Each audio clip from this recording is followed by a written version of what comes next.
Bugun ugundig'imiz xonim qizlar va balla alayda yaxshi ko'rib yeydigan qarmush tamlik Italiya cho'p qorish usulini o'rganib chiqamiz.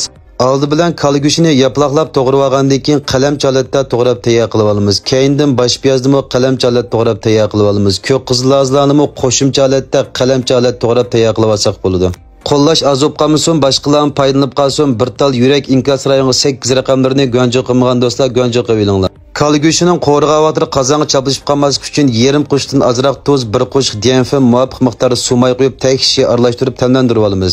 Endi Italiya cho'pini pishirib olamiz. Italiya cho'pi cho'kida kalat suv qo'yib, bir qo'shiq tuz silib etgandan keyin suv qaynagandan keyin suv may qo'yamiz. Keyindan Italiya cho'pini silib, past o'tda 10 minutdan 15 minut atrofida qaynatib pishirib olsak bo'ladi. Pishirib olgandan keyin muzdek suvda chaqab tayyor qilib olamiz. Qozonga muvofiq miqdorda may qo'yib olgandan keyin may ravrs qizgandan keyin kal go'shtini solamiz. Cho'qim kal go'shtini mayda qo'rib pishirib etamiz. Kal go'shtini qo'rib mushalat kelgandan keyin bosh piyozni silib 10 sekund atrofida qo'raymiz. Keyindan to'g'rab tayyor qilgan ko'k qizilazani silib buni 15 sekund atrofida qo'rib tayyor qilib olsak bo'ladi. Keyindan qo'shiqning uchida az miqdor tuz silib etgandan keyin bir necha qitim qo'raymiz. Mening ishlatganim bo'lsa o'zchininki ta'mi alayda yaxshi bo'lgan nyupaymush qarmush tamlik Italiya cho'plariga o'rtaq ishlatgan bo'lgan qarmush qiyomi.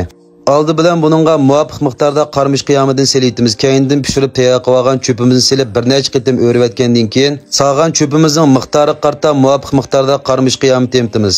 Keyindan tez suratda tekshi 20 sekund atrofida qo'rib etgandan keyin taxsiga olib iste'mol qilsanglar bo'ldi. Mening qo'rg'inim bo'lsa 3 kishilik.